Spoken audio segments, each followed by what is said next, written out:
I know this looks like a fancy office. It is not my office, as you know. I'm at home today. Sometimes I stay home and do work here, and Dawn goes crazy because we have this giant table. I don't know if you can see the length of this thing, but it's huge, and it's in the dining room, and I think Vikings once sat here and ate. And I love to spread out all my dreams and my plans and my books and my notes all over here. And now the kids have begun their plans, so they use the table, and it ruins the ambiance of Dawn's home. So she gets upset. But today we're going to be here, and we're going to be talking about a subject that has been hitting me a lot lately. And all the things that I talk to you about are things that are happening currently in my life and in the culture.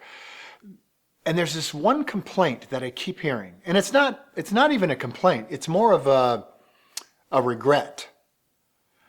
And it's this, and it's mostly from men. Some women, but it's mostly from men, and mostly men who are of the age of around 40 and up. And they always come to me and they go like this, and I've been hearing this over and over again at every party, at every social event, every sporting event that I go to. And they say something like this: "Hey, Bo, you know what my biggest regret is that I didn't have anybody to push me when I was a kid." And I keep hearing that over and over and over again. I wish that I had somebody that pushed me when I was a kid. And now they're in their 40s and their 50s and they have that regret. And then it made me think of our conversations later. In that same conversation that I'm having with that guy or that gal, they say this: "Well, I don't want to be that parent, or I don't want to be that guy or that dad that pushes his kids." And I was thinking they're saying two different things. They're saying, I have regrets that no one ever pushed me, yet I don't want to be that dad, or I don't want to be that guy who pushes people. That's an interesting conversation, right? You got to decide. You got to decide who you're going to be. Because people need to be demanded of. They need to be pushed sometimes. And maybe pushed is the wrong word. Maybe pull is a better word. Maybe guide, maybe point in a direction is a better word. But you've got to think about it. If you have regrets that no one ever pushed you or guided you or pointed you in the direction, then you want to be that for your kids, and you want to be that for your clients, and you want to be that for your friends. You want to be that person who actually demands of them. And the only way to do that is to demand of yourself. You know me, if you've been around me long enough, there's about 4 or 5 books that I read, and I read them over and over and over again. I don't read 100 books a year, I read 5. And those 5 I've been reading for years. And one of them is this book called The Gold Mind Effect. And The Gold Mind Effect is written by a guy named Rasmus Ankerson. And I love this book in that one of the chapters in it is, chapter 7 is this: not pushing your kids is irresponsible. Not pushing your kids is irresponsible. Because in our culture here in the West, everyone's trying not to be that parent that pushes their kids.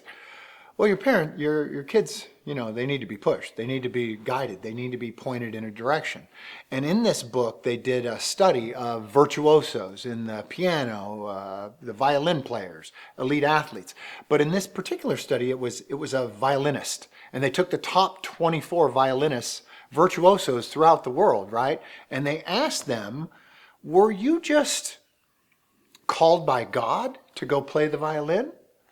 Or did the violin just call out to you and you walked over to it, you picked it up and you just played it? And of the top 24 violinists in the world, not one of them had that experience.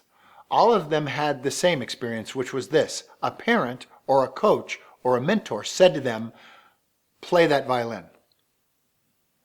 And play it again, and play it again, and play it again, and put in the hours.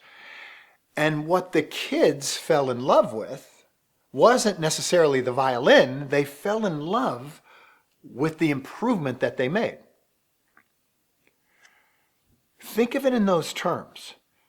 If you have regrets that no one was there to guide you, and no one was there to coach you, and no one was there to push you, to make you great, then maybe you're that person for your kids, and maybe you're that person for your clients. And I can give you firsthand experience. When I do this with my kids, and I do this with my clients, I'm like pretty heavy-handed. I'll go, look, we're going to out-train everybody. This year, we're going to work harder than anybody. And that's what we do. I know a lot of you might think like, wow, that's just too hard, Bo. That's just too tough. I'm telling you, clients respect that and they love it. They get this gleam in their eye. My kids, when we go, okay, no sugar for 2 weeks, they go, oh, I want sugar, I want sugar. But in deep down inside them, they get this little gleam in their eye. They get this little fire in their belly that says, good. Good. I'm going to see what I'm made of. I'm going to see if I have the discipline. So quit being so easy on people. Demand of them and they will respect you more. You wanted it as a kid. Think where your life would be right now if you did have somebody to point you in that direction. Well, why don't you be that person for your kids, for your clients, for everybody around you? You raise the standard. You become the standard bearer of where this world's going to go and how we're going to perform and how we're going to compete. That makes you a very valuable person in your world. That makes you very valuable to everyone around you because we're very short-handed when it comes to people like that. Because everyone else is trying to be nice and trying not to be pushy. Don't be one of those. We got enough of those in the world, okay? Get out there, raise the bar, make them play up to your level. Push them if you have to. All right, I'll see you next time.